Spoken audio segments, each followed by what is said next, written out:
Bonnieman. Oh, thank you. Hi, I'm Daniel Lucas, and welcome to Food 101. Food, people. Let's talk about food. And today I have my special guest. She is the podcast host of the podcast called Health After 30. No other than Miss Alana Coleman. Hi. Welcome to Food 101, Miss Alana. And can you please introduce more about yourself? Yeah, absolutely. Daniel, thank you so much for having me here. It's wonderful. It's really nice to be here. Nice to meet you. So yeah, the Health After 30. This is a podcast I host, but I'm a naturopath and a holistic nutritionist. Yes. So I do a lot with food as well. And I'm interested, excited as well to be here. Thank you so much for sharing your knowledge to the world. I hope sooner or later you will have a book and you will come to my Book 101 review. Let's Ah, review your book. Coming. So, Miss Alana, let's talk about health, as you say, health after 30. How does metabolism change after the age of 30? And how can you adapt your diet to maintain a healthy weight? yeah, that's a really good question. So, if anyone's listening who is after 30, you probably know that all the old tricks that we used to be able to do when it comes to food and feeling well doesn't really work. All the things that we used to do when we were 20, it doesn't really work as we get older because you're right, our metabolism does change. Things start to get slower. And, you might not feel it in the day to day, but it starts to creep in. Perhaps you start to get aches and pains, or you have weight that you can't shift, or you're not feeling like you've got enough energy. This is the way it's showing up that, something is going on. And nutrition, the way we move, our mental health has a lot to do with how we feel going into 30. Yes. So, do you think life begins at 30? That's such a nice question. I think life doesn't begin at 30, but I think a lot of new revelations begin at 30. So the reason that I also started the Health After 30 is because I started to see in myself, in my friends group, in my family, people were getting like pretty serious health conditions. And I started to realize that we can't just live fast and die young. And a lot of the chronic diseases that we're getting now when we're 60, 70, that all starts as early as 30. So while I don't think life begins at 30, I think 30 is a great time to start thinking about the long term health, the health span that we need kind of for the Yes. rest of our life. So, what are the most common health concerns for individuals in their 30s? So I work a lot with women, um, but broadly, as you said, metabolism, weight gain that can't shift, low energy, low productivity. For women, it might be having irregular periods. It might be troubles falling pregnant. It might also just be burnout from the way in which we live. It's quite stressful. It's really interesting, since the the agricultural revolution, life's gone like this, but Yes. evolution of humans hasn't really changed. So we're living in a really fast-paced life, which is not really designed for us. And because of this, we're getting sick. And this is kind of what I see a lot. And it shows up different in a lot of people, but it's basically when, the body just gets slower and stops functioning as fast as it used to when we were younger. We are far behind. To cope Yeah, up we're catching up those. slowly, really slowly. So, Health After 30 is to empower women all over the world in terms of their health. Yeah. Yeah. I mean, it takes a really holistic approach. So, yes, this, what I was talking about, how pace of life has gone like this. Human evolution hasn't really. There's 4 different things that we kind of need to think about. We need to think about the reconnection to ourselves, because so often we push, we've got to go to work, we're not sleeping because we're on our phones, and we're pushing all these different things, and so often we forget to just slow down and kind of connect with ourselves, connect with our bodies, connect with nature, connect with people. Yes. So that's one side of it. The other side is, of course, nutrition and the role it plays, the role of movement, the role of mental health. And then we also have our mindset, how we look out into life, how we talk to ourselves, what we envision our life to be like. Yes. And then, also the holistic aspect of it all and bringing it all together. How does stress management become more important as you age? Well, in regards to women, this is so important. It's also important for men, but men, they don't like, women have a cycle, right? And we also go through a lot of change. Whereas men, they can kind of wake up and do the same thing every day. They can wake up and do 10 push-ups probably from when they were 18 to when they're 70. Women, we go through cycles, we change, and we go through perimenopause and menopause. And stress management. So stress, when we're stressed, cortisol peaks, and this is our adrenals. These are, sit on top of our kidneys. These get overworked. And for women who are going through perimenopause and menopause, our ovaries, they stop working. And when they stop working, our adrenals is what needs to take over. And when we're highly stressed, our adrenals aren't working. So we kind of get to this later stage in life. And not only are our ovaries not working, but our adrenals are also not working. So we need to address stress as soon as we can. But not to say this is also important for men as well. We're so familiar with burnout and how stress can affect our sleep. And when sleep's affected, this affects our overall health. It will make us hungrier in the morning. We'll wake up wanting to eat more sugary foods, for example, if we're not sleeping well. And we can't concentrate. We can't be productive. We can't focus. You're too much have cholesterol or what do you call this? Cholesterol. No, the other one that's Cortisol. cortisol, right? Yeah. Than men. So, what step can you take to maintain optimal mental health after 30? Yeah. Optimal mental health. So mental health, this is such a large aspect. So I think stress and anxiety plays a big role in this. And sometimes, I think we need to have an honest conversation with ourselves, how our life is affecting us. Because I think sometimes we also tend to cheat ourselves a little bit. It's like, we're fine, I'm fine, I'm fine, I'm fine. And then all of a sudden you're in bed and you can't move and your body's saying, we need a pause because it's not fine. But the overarching thing of our metabolism, our stress, and how we feel, and I talked about it just briefly before, it's how we're sleeping. If we can have a good night's sleep, then we wake up feeling fitter. And while this might not be the remedy for depression, and I'm not saying it is, it's an important part. And to go one step further, an important part of getting our sleep back in our cycle is to align our circadian rhythm. So this is our internal clock, right? The natural body clock, waking up when the sun's coming up and going down, or going to bed when the sun's going down. I'm completely guilty, screens at night, bright lights on in the Yes. evening, staying up to 2 a.m, binge watching Netflix. I'm completely there, but I think we need to be aware of what that's actually doing to us and the consequences that's having on us, on our mental health, and on our overall health as well. For sure, the brain is really affected of what we're doing. So, Miss Alana, are you planning to make a book of what we are talking about? So that's a really great question. I have thought about that. I've seen that you have your 15th volume of your Food 101. Congratulations on that. That's Thank amazing.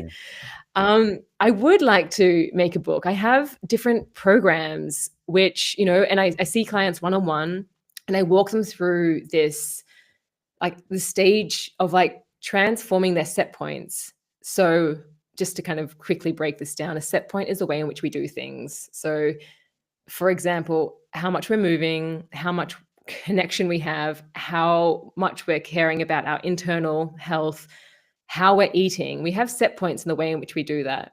And if we want to make drastic change, we can't do it all at once. We can't start Monday. Starting Monday never works doing anything with health. We need to start slowly changing our set points. And this takes daily habits of doing this.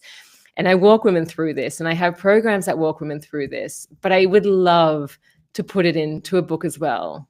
So yes, the answer to your question is yeah, I would.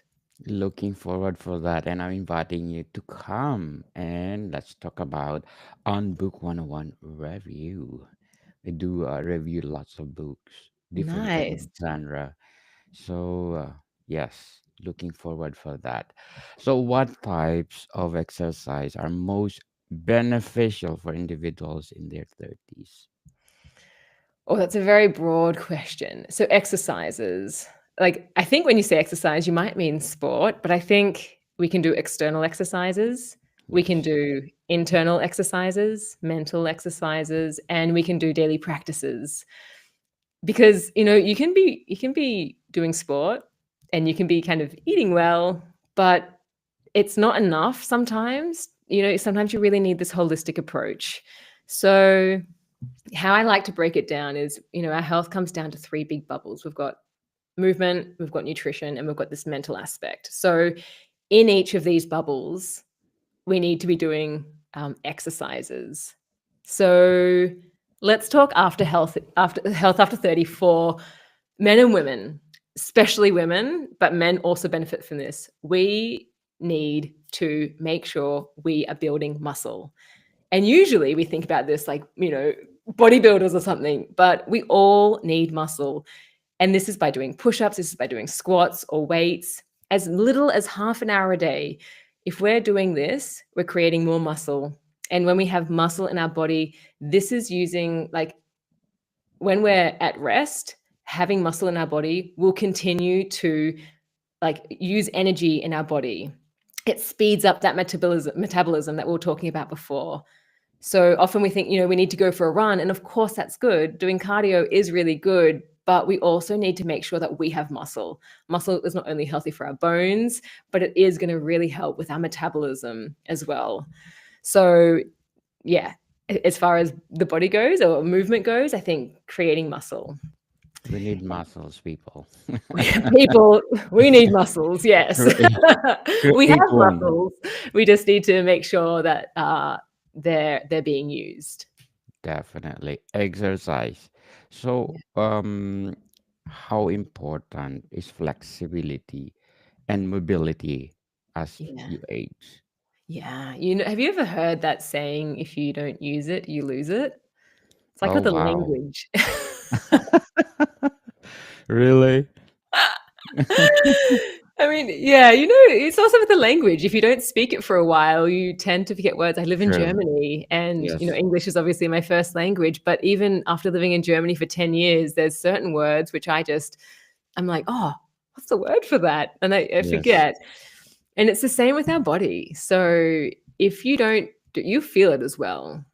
I mean, think about all the sport that you used to do when you were, 18, and then life happens and this and that and work and the other, family, travel. We stop doing a lot of the things. We stop running around. Kids run around all day. They have they're boundless energy. And then as we get older, of course, things change and our lifestyle changes. But if we don't maintain it as we get older, we'll lose it. And there's also like older people who can still do the splits or can still do 50 push-ups. So this comes back to maintaining your set points. For example, if you can do 10 push-ups, just, getting down and doing that. If you continue to do that every day, every week, when you're 100, you'll still be able to do 10 push-ups. When we stop doing that, then yeah, we lose it. We lose So it. yeah. So, speaking of the muscles, how does muscle mass change after 30? Yeah, well, as metabolism slows down, well, I mean, muscle mass, I think it changes after 30 if we stop using it. You like a 70-year-old who does marathons and looks after their muscles, they will maintain their muscle mass. I think what changes after 30 is, I mean, what, if we think about it, Yes. we kind of eat, we perhaps party a lot, we eat what we want, we have a sedentary lifestyle, we don't move as much. Perhaps we're also not connected with our community, so we're just staying home a lot. I don't think muscle mass necessarily changes, but our lifestyle changes, and that affects our muscle mass. So that's, I think, the spin I would take on that, because if you use your muscles, they will continue to be there until old age. Yeah. Oh, Muscle yes. people. And maintain them. If you have them, maintain them. Yeah, So yeah. what is the best way to balance cardio and strength training for overall health? To balance cardio and strength training, I mean, I like to make things basic, like easy, because for me, and I also see it with my clients as well, if it's not easy, then it's really hard to do. And if someone says you need to go to the gym an hour a day, you might do it for a week, but it might not work. You need to try and find things that are easy to put into your life. Walking after a meal is not only getting cardio, getting yourself moving, it's also helping you metabolize your food, balance your blood sugar levels. This balances your hormones. So, this is an easy way to get cardio, getting outside, simply walking. But when it comes to building muscles, you can't really just walk and get muscles. You need to actually do some strength. So, you can either use your body weight or you can use weights to do this. And this has to be done in your home or at a park or somewhere. You can't just run and get muscles or build more of your muscle composition. So it would be, in the morning, waking up and then doing some sort of workout, whether that's lunges or Pilates or yoga. And it doesn't have to be long. It can be 20 minutes to half an hour. That's enough for your muscles for the day. And if you do more, that's great, but minimum, 20 to 30 minutes. And I think Definitely. that balance between, yeah. You're welcome. Very well said, Miss Alana. Very well said. So, what are the key nutrients people need Yeah. more after 30? Yeah. Yeah, that's a really good question. Food is a massive one. And I think everyone knows how to eat healthy. Everyone knows eat their vegetables, balance their meal. But actually doing that can be really difficult because you go to the supermarket or you go to a restaurant and there's just lovely food everywhere. So the most essential nutrients you need, if we think about our macronutrients, and this is our carbs, fats, and proteins, if we fill our plate, I like to kind of put my hands like this, right? So imagine that's your plate. And actually, if I look at the meal behind you, it might even be a nice balance. So we actually need half of the plate to be vegetables and fruits or colorful vegetables. These are also carbohydrates, but they take longer for the body to break down. So at least half, as colorful as possible. We want a palm size of protein and perhaps this much of our simple carbs, so breads or pastas. And I know, when we think about, I mean, and this is like the ideal nutrition, right? Because sometimes when we think about spaghetti bolognese or something, and I was listening to your podcast and all the delicious foods and all the different regions, and I was thinking I'm coming on and I'm going to talk about nutrition, the Yes, nutritional science side of it. And yes, the thing is, for our body to work, we need protein and we need, for our gut to be healthy, we need this variety of vegetables. And I think, when we think about pasta, spaghetti bolognese, it's usually like this pasta at the bottom and then sauce and then maybe cheese. And yes, that's the pyramid where it's not really, it's a delicious meal. And don't get me wrong, like I think everyone should eat what they want. I'm never about restrictions and I never like to restrict. That's a whole nother side of it. But we need to concentrate and think about, okay, where can we get a protein in and where can we get our fiber in, our fruits and vegetables, because the protein is what helps us to maintain these muscles, and if weight loss is a thing, which I know it is for a lot of people that I often worked with, it's just switching up what you're eating and the order you're eating it in. So yes, definitely our protein and our fiber, and then of course healthy fats, which Healthy often get forgotten about as Wow. well. For healthy fats. So are we advisable to take supplements? That's an excellent question. I kind of sit on the fence with this. On one side, we know that like in Australia and America and in Europe, we know that our soil is deplete in nutrients. We have studies on this. So the question is are we getting enough nutrients that we need from our food? And are we eating a variety, like enough variety in our diet to get those nutrients? So that's the first question I like to ask myself. And I think we do need supplements sometimes. But supplements never replace a good diet. So they're always an adjunct to things. And um, if you have low energy, if you're not sleeping well, if you're feeling like you've got weight that you can't shift or your digestion's a bit off, or perhaps you have a skin condition which is really red and inflamed, then yes, I think supplements could definitely help with your conditions. So yes, I do think they can definitely help. Yes, people, we need supplement to nurture our body because not all the food that we are eating, it will goes to our body. So, Mm. Miss Alana, how does hydration affect your health after 30? I mean, how much water have you drunk today? Probably first in the morning, 1 glass of hot water, warm water. You're beautiful. That's how I start my morning as well. Usually when I ask people this, I mean, it's your morning, but sometimes they're like, "Oh, have I drunk water today?" Actually drinking water is sometimes forgotten about, but every cell in our body, we need water to thrive. We need water to survive. And if you're getting to the afternoon and your day and you're not focused, there are a few different things, but hydration could be something that's lacking. Also, sometimes we get really, really hungry and we, want to eat food, but we're actually just thirsty. So, yes, it is very important to be drinking water and also just to remember to drink water. This is not to say that you need to just drink a liter all at once.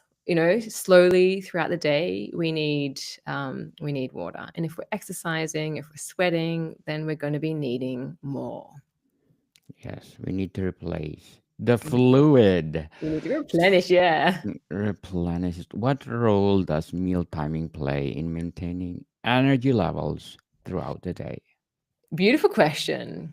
Um, Again, I think I've got like two answers to this because on one side, I like people to tune into their own hunger cues. Like, I grew up being told it's dinner time, so we have to eat, right? Or it's breakfast time, or we're going to brunch, so we have to eat. Sometimes we eat because it's a schedule. And sometimes, if we're on a schedule, then we don't really tap into our body's cue. Like, am I actually hungry, or am I just eating because it's breakfast time? And then we end up overeating, or we end up eating even though we weren't hungry.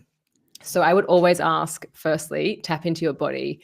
But to maintain energy, it's also really important. We need to eat. And again, this comes to the protein. We need protein with every meal and snack if we want to sustain energy throughout the day. Otherwise, you get to maybe 2 to 4 p.m. and all you want to do is grab a Snickers bar or another coffee, because you're just so tired. If you've ever had that feeling where you get to the end of the day and you have this afternoon slump, I assure you, if you put protein, so maybe like a yogurt in your breakfast or an egg, with your snack as well, and then something with lunch, perhaps, beef or chicken or tofu, it could also be plant-based. And then in the afternoon snack, maybe hummus or some cheese, you won't get that afternoon slump. You'll feel energized throughout the whole entire day. Yes, definitely. So, what health screenings are essential for people in their 30s? Health screenings. Well, it depends if you have, like, it depends what's presented for you. It's different for everyone. I think it's always good to get a general checkup.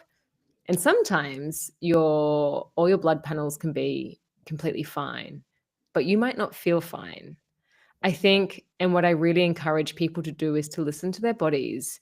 You know yourself better than anyone else. And so you can do screenings. And I think it's always good just to check where you are, check your cortisol, check your iron, check your cholesterol as well. Like these are really good to do, or you can also check your thyroid too. But I think listen to yourself, because sometimes you can also, as I said, you can feel not so good, but your bloods can say everything's fine. So, if you have troubles sleeping and you have troubles waking up and you have no energy, could that be an iron deficiency? Maybe, and you'd have to get that checked. Or if it's fine, what else is going on? So I think, that's when you'd have to do more investigative work.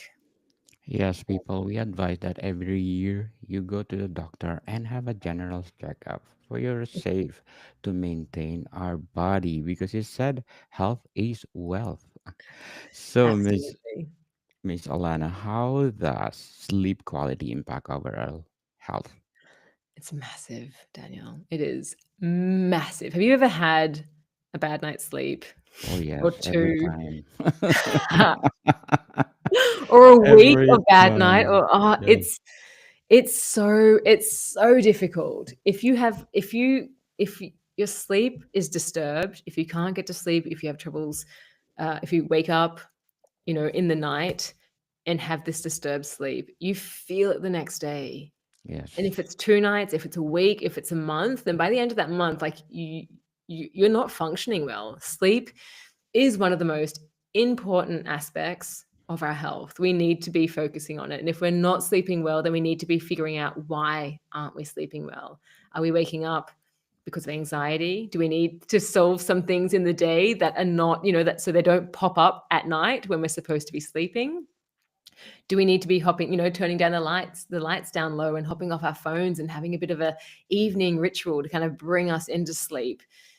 It's such an important aspect. And if you're at the point in your life where you're thinking, I'm not feeling well, I don't have energy, I really need to do something, then prioritize sleep. If you can do anything before building muscle and eating protein, please prioritize your sleep. You'll feel like an absolute star in the morning. Definitely. Health is wealth, as they said, and most importantly, sleep well. Is it advisable that you sleep 8 hours? 8 hours, Miss Alana? Yeah, I think for women, it's usually a bit more. Um, it depends. Because some people say I'm a night person, some people say I can function on 5 hours. Everyone is different in this respect, but studies have shown if we all went into the woods and went to sleep with the sunrise, or stayed by a campfire and then woke up, so I went to sleep with the sunset and woke up with the sunrise, we would all get into a rhythm. So I think 8 hours is a good average, but some people do need more and some people might need less. But nighttime when it's dark outside, that's an indication that we need to be sleeping. Yeah. And so, yes, I think it's different from person to person, but 8 hours is a good average. So, what role does family health history play in preventive care after 30? Yeah. That's such a good question, because we know genetics play a part, but we also know that epigenetics are a thing. So just because mum and dad had this, that, or the other, it doesn't mean that you are definitely going to get it. Do you know what I mean? So Yeah. I think it's good to use them as a model, or as as something to look towards to get answers, and to be able to see. And you can also consult. Actually, there's consultants which help you go through your genetics to see what potentially could be. But I also think, like, you don't want to live in fear. You don't want to think, oh, mum and dad had type 2 diabetes, so I'm definitely going to get it. And perhaps there are some things that are definitely hereditary, but there are also lifestyle factors. So, for example, type 2 diabetes, that's a complete lifestyle condition that can be changed just by what you're eating and how your life is. So I think it's good to look at family history. It gives us an idea. Do we have autoimmune conditions in the family? Is thyroid an issue? You know, what else do they have? So we can kind of be a bit aware, but we also need to know and be empowered to know that we can change our trajectory of our health as well. Yes, yes, yes. We need to be aware, Yeah. people. So, to sum up our discussion with Alana, how is it important to establish a routine for self care of this stage in life? Health after 30. Yeah. How important is self care? I think self care is a very interesting word because I think when people think of self care, we sometimes think of maybe getting a facial or getting a massage or doing something for ourselves. It's like a very person centered thing. I think self care, in the terms of becoming who, like a better version of yourself or improving your quality of life so you can improve that around you. Like I think that's truly like a nice meaning of self care. I just recently had an episode with Greg Singleton actually, and he nicely talked about it that the best thing we can do for self care is to find out like what our boundaries are, what our core values are, defining success and aligning with that, because then we're going to be definitely doing things that we love and improving our quality of life. So yes, I think everyone can be doing that because you're not only helping yourself, but then you help, you're better at work, you're better in your relationship, you're a better daughter or son, you're a better parent, you're a better friend, you're a better, driver when you meet someone and, road rage is a thing. You can kind of be a bit calmer. So yeah, I think it's definitely a priority. Yes, Miss Alana, thank you again for sharing your knowledge to the world through your podcast. And thank you for empowering our health, most especially women. And we are proud of you and looking forward for a book. I love the pressure. Thank you, Daniel. Thank you so Yes. much. And sooner or later, I'm encouraging you to do merchandise through your podcast. That's what I'm doing now. Yes, Health of 30 merchandise. And congratulations again, you are belong to 10% popular show globally. Thank Yeah. you for Health After 30. So, Miss Alana, can you please invite our listeners to support all your projects, your podcasts, and many more? Yeah. Thank you. Thanks. Yeah. If anyone's interested, then please feel free to get in touch. Daniel, thank you so much for this wonderful opportunity and this experience as well. As well, likewise, Miss Alana, thank you so much. You are most welcome to come back and to promote your upcoming book. Book. My upcoming book when it's out. Oh, I love I'm that. forcing you, right? I'm Yeah, I know. forcing you. I love it. I love it. But until then, yeah, hop onto the Health After 30 podcast. You can go to my website. I've got blogs as well where I talk about this. If you're a high performing woman who wants to get healthy, who wants their lifestyle to align with their healthier self, their hormones, high vitality, then yes, please get in contact. I'd love to help you. Thanks Yes, so much. people. Health is wealth. So, Miss Absolutely. Alana, thank you for your time. Thank you. More to come, people. See you soon. Wow, it's a great, great pleasure to talk with